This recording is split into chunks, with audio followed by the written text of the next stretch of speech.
আসসালামু আলাইকুম রহমতুল্লাহি ওবরাকাতুহু। সম্মানিত দর্শক, বাংলাদেশে একটি শব্দ অতি সম্প্রতি বেশ শোনা যাচ্ছে।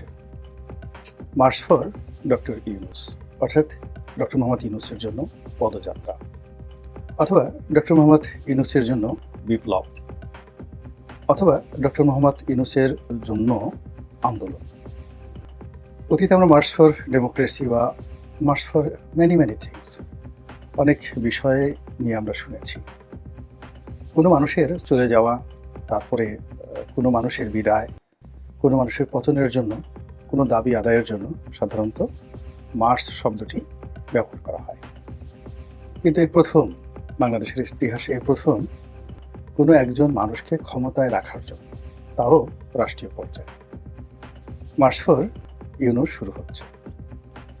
ইতিমধ্যে ছাত্রদের যে সংগঠন, অবশ্যই সেটি সমন্বয়কদের সংগঠন, তারা বাংলাদেশের বিভিন্ন জায়গাতে ক্ষুদ্র পরিসরে মার্চ ফর ইউনূস করেছেন। ইটস এ টেস্ট কেস, এবং এটা আরও বৃহত্তর পরিসরে শুরু হবে, এবং এটির যে ব্যাপকতা, এই ব্যাপকতা আগামীতে পুরো রাজনীতির গতি এবং প্রকৃতি পাল্টে দেবে। এবং মার্চ ফর ইউনূসের এই ব্যাপকতায় সমস্ত বাংলাদেশ, সমগ্র বাংলাদেশ কেঁপে উঠবে, এবং পার্শ্ববর্তী রাষ্ট্র ভারত, তারা হতচকিত হয়ে পড়বে। এও কি সম্ভব? এবং বিশ্ব কিন্তু অবাক বিস্ময়ে তাকাবে। এটির ফলে আমাদের রাজনীতির গুণগত কোনো পরিবর্তন হবে কিনা, দেশের কোনো কল্যাণ হবে কিনা, এটি এই মুহূর্তে বলা যাচ্ছে না। কিন্তু ইতিমধ্যেই যেটি হয়ে গেছে, রাজনীতিতে যে বিভাজন অনিবার্য হয়ে পড়েছে, যে সংঘাত অনিবার্য হয়ে পড়েছে, সেক্ষেত্রে ডক্টর মোহাম্মদ ইউনূস তিনি তার নিজের পক্ষকে ভারী করার জন্যে, তার পক্ষের লোকজনকে রাস্তায় নামানোর জন্য ইতিমধ্যে যে কয়টি টেস্ট কেস তিনি উপস্থাপন করেছেন, শতভাগ তিনি সফল হয়েছেন। আর তার উল্টো দিকে তার বিরুদ্ধে রাস্তায় নামার জন্য বিভিন্ন মানুষ পরিকল্পনা করছেন, বিভিন্ন প্রতিষ্ঠান হুমকি দিচ্ছেন, বিভিন্ন অর্গানাইজেশন, সংগঠন, তারা অত্যন্ত দৃঢ় প্রত্যয় এবং দৃঢ় বিশ্বাসে তারা বলিয়ান যে তারা যদি রাস্তায় নামে, সেক্ষেত্রে ডক্টর মোহাম্মদ ইউনূসের পক্ষে সরকার পরিচালনা করা কঠিন হয়ে যাবে। অনেকে দম্ভ করে বলার চেষ্টা করছেন আমরা শেখ হাসিনার মতো স্বৈর শাসককে হটিয়েছি, কাজেই আমাদের সঙ্গে লড়তে এসো না, আমাদের সঙ্গে যদি লড়তে এসো 1 ঘন্টাও টিকতে পারবে না। কিন্তু এক্ষেত্রে ডক্টর মোহাম্মদ ইউনূসের যে ইতিবাচক দিকগুলো, আর শেখ হাসিনা থেকে শুরু করে অন্যান্য যারা রয়েছেন, তাদের নেতিবাচক দিকগুলো একত্র করলে, পাশাপাশি করলে খুব সহজেই বুঝতে পারবেন যে আগামীতে March for doctor Mohammad Yunus এটি কতটা প্রলয়ঙ্করী হতে যাচ্ছে ইউনূস বিরোধীদের জন্য। আপনারা ইতিমধ্যে দেখেছেন যে রাজনীতির চাণক্য নীতি শুরু হয়ে গেছে। এখানে সরকারের সঙ্গে সরাসরি সংঘর্ষে না গিয়েও যেটি বোঝা যাচ্ছে যে বিএনপি স্পষ্টতই ডক্টর মোহাম্মদ ইউনূসের বিপক্ষে, এবং বিএনপি যে কোনো সময় ডক্টর মোহাম্মদ ইউনূসের বিরুদ্ধে রাজপথে নামতে পারেন। এটিকে সম্ভাব্য একটি আক্রমণ মনে করে বা এটিকে সম্ভাব্য একটি আন্দোলন হিসেবে আখ্যা দিয়ে সরকারের পক্ষ থেকে যে সকল প্রস্তুতি নেওয়া হয়েছে দেশে এবং দেশের বাইরে, তার প্রেক্ষিতে আপনারা ইতিমধ্যে দেখেছেন যে জামাতের আমির জনাব ডক্টর শফিকুর রহমান তিনি ইতিমধ্যেই লন্ডনে বেগম জিয়ার সঙ্গে দেখা করেছেন, এবং সেই বৈঠকের পর যেটি হয়েছে, চারিদিকে গুজব ছড়িয়ে পড়েছে, নানা রকম গুজব, এবং তার প্রেক্ষিতে জনাব শফিক অত্যন্ত সাদামাটা, নির্লিপ্ত এবং একটা ভালো মানুষই যাকে বলা হয় ধরনের বিবৃতি তিনি দান করেছেন। তিনি যেটি বলার চেষ্টা করেছেন যে আমাদের দীর্ঘদিনের রাজনৈতিক সৌহার্দ্যতা রয়েছে, সম্পর্ক রয়েছেন, আর বেগম জিয়া সর্বজন শ্রদ্ধা, বয়োবৃদ্ধ এবং প্রবীণা। তো কাজেই তার এই অসুস্থতার সময়, তিনি সত্যিকার অর্থে অসুস্থ, তার সঙ্গে সৌজন্য সাক্ষাৎ করাটা এটি আমার রীতির মধ্যে পড়ে, ধর্তব্যের মধ্যে পড়ে, আমি সেই কাজটি করেছি।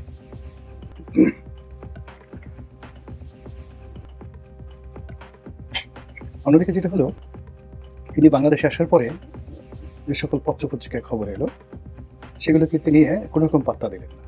তিনি একটি সংবাদ সম্মেলন করলেন, এবং লন্ডনের বৈঠক নিয়ে যে সকল কথাবার্তা হয়েছে সেগুলোকে চমৎকারভাবে তিনি উপস্থাপন করলেন। তার দলের যিনি মহাসচিব অধ্যাপক গোলাম পারওয়ার, তিনি মাঝে মাঝে এমন একটি বক্তব্য দিলেন, যে বক্তব্যটি শুনে আপনি বুঝতে পারবেন না যে তারা কি ডক্টর মোহাম্মদ ইউনূসের পক্ষে নাকি বিএনপির পক্ষে। তারা কি ফেব্রুয়ারি মাসে নির্বাচন চায়, জুনে চায়, নাকি ডিসেম্বরে চায়? তারা কি ডিসেম্বরে নির্বাচনের জন্য যদি দাবি জোরদার হয় তাহলে নির্বাচনে আসবে নাকি আসবে না? কোনো কিছুই বুঝতে পারবে না। এবং এটা জামাতের একটা কৌশল, এবং সেই কৌশলের সঙ্গে সঙ্গত কারণে ডক্টর মোহাম্মদ ইউনূসের একটা সংযোগ থাকতে পারে। এটা আমি অন্য একটা ভিডিওতে বলেছি। ২ নম্বর হলো যে বিএনপির যে জোশ বা যে একটা লড়াকু মনোভাব ছিল, সেটি ক্রমশ স্তমিত হয়ে যাচ্ছে। পার্টির মধ্যে পারস্পরিক বিরোধ, পার্টির মধ্যে পারস্পরিক যাকে বলা হয় অবিশ্বাস, এবং পার্টির অনেক নেতাকে বিভিন্নভাবে ট্যাগ দিয়ে, উনি তারেক রহমানপন্থী, উনি বেগম জিয়াপন্থী, উনি জামাতপন্থী, উনি ভারতপন্থী, উনি পাকিস্তানপন্থী। এই ডিভাইড অ্যান্ড রুল সরকার কিছু করেছে কি করেনি, বা কোনো গোয়েন্দা সংস্থা করেছে বা করেনি, ডাজ নট ম্যাটার। মূল ব্যাপার হলো এই বিভক্তিটা বিএনপিতে চলে এসেছে। এবং সর্বোপরি মাঠের যে রাজনীতি, ভোটের যে রাজনীতি, এটি অ্যাবসলিউটলি জনগণের মুখে একটা সিসি রব উঠে গেছে। চারিদিকে যেভাবে প্রকাশ্যে চাঁদাবাজি হচ্ছে এবং মানুষ যেভাবে মাহরুম হয়ে পড়ছে, অসহায় হয়ে পড়ছে, সেখানে ভোট, গণতন্ত্র কিংবা আওয়ামী লীগের বদনাম, এর কোনোটি এখন মানুষের কাছে গ্রহণযোগ্যতা পাচ্ছে না। মানুষ তার দৈনন্দিন সমস্যা নিয়ে, তারপরে নানা রকম যাকে বলা হয় জটিলতা নিয়ে এতটা ব্যস্ত, এবং যে যার মতো করে পাগলের মতো ছুটে সমস্যার সমাধানের চেষ্টা করছে, কিন্তু পারছে না। আর তার উপরে যখন রাজনীতির যে চাঁদাবাজি, এই জিনিসগুলো হচ্ছে, আর স্পষ্টত যে দলের বিরুদ্ধে চাঁদাবাজির অভিযোগ আসছে, সেই দলের যারা লোকজন ভোটের নামে এলাকাতে ঘোরাফেরা করছে, জনসংযোগ করছে, এবং ৪-৫ জন লোক এক একটা এলাকাতে নির্বাচনের জন্য ৪-৫ রকমের মেরুকরণ তৈরি করে ফেলেছে, সেখানে রীতিমতো জনরোষ তৈরি হয়ে গেছে। ডক্টর মোহাম্মদ ইউনূস ইতিমধ্যে যে কাজটি করেছেন সেটা হলো তিনি ইসলামপন্থী যারা আছেন তাদেরকে তার পক্ষে টেনে নিয়েছেন।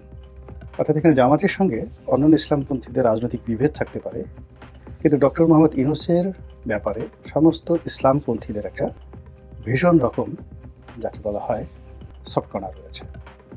এবং এখানে যেটি ফিলিস্তিনের জন্য হলো মার্চ ফর ফিলিস্তিন, এত বড় বিশাল সমাবেশ বাংলাদেশে নিকট অতীতে হয়নি। তো আগামীতে যদি বৃহত্তর পরিসরে মার্চ ফর ইউনূস হয় এবং সকল যাকে বলা হয় ইসলামপন্থীরা যদি রাজপথে নামেন, ওটাকে মোকাবেলা করার শক্তি বাংলাদেশে কোনো রাজনৈতিক দলের নেই।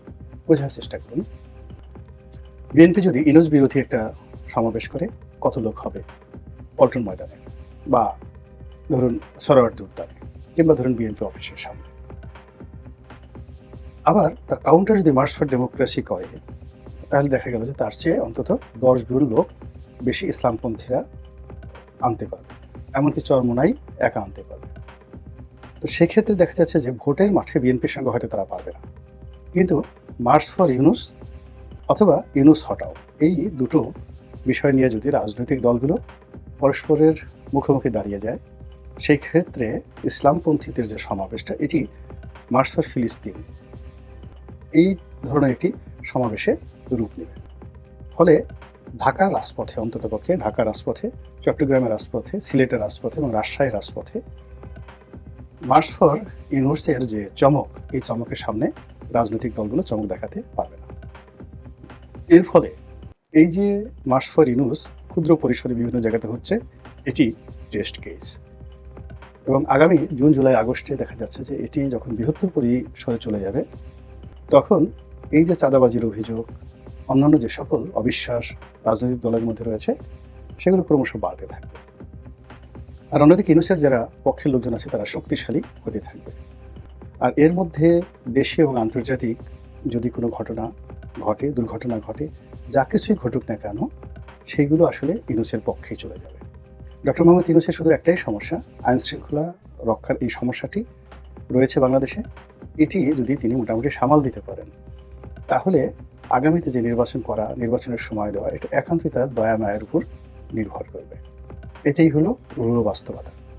বিভিন্ন মানুষ নানা রকম ত্যাগ দেওয়ার চেষ্টা করছেন। কেউ বলার চেষ্টা করছেন যে ভারতের সঙ্গে ডক্টর মোহাম্মদ ইউনূসের একটা সমঝোতা হয়ে গেছে। অনেকে বলার চেষ্টা করছেন যে আমেরিকার একটা বিরাট টিম বাংলাদেশে আছেন, তারা তাদের মিশন সাকসেস না করে ডক্টর মোহাম্মদ ইউনূসকে যেতে দেবেন না, এবং তারা তাদের সেই মিশন ইতিমধ্যে শুরু করে দিয়েছেন। কেউ বলছেন সেটা সেন্ট মার্টিন নিয়ে, কেউ বলছেন রোহিঙ্গাদের নিয়ে, কেউ বলছেন আরাকান রাজ্য নিয়ে, হোয়াট এভার মেবি। পর্দার আড়ালে অনেক কিছু হচ্ছে। আমরা যারা সাধারণ জনগণ, আমরা শুধু শান্তিতে থাকতে চাই, সুখে থাকতে চাই, দেশটি স্থিতিশীল থাকুক এবং আমাদের জননিরাপত্তা যেন বিঘ্নিত না হয়। মহান আল্লাহ আমাদের সবাইকে হেদায়েত দান করুন এবং হেফাজত করুন। আসসালামু আলাইকুম ওয়া রাহমাতুল্লাহি ওয়া বারাকাতুহু।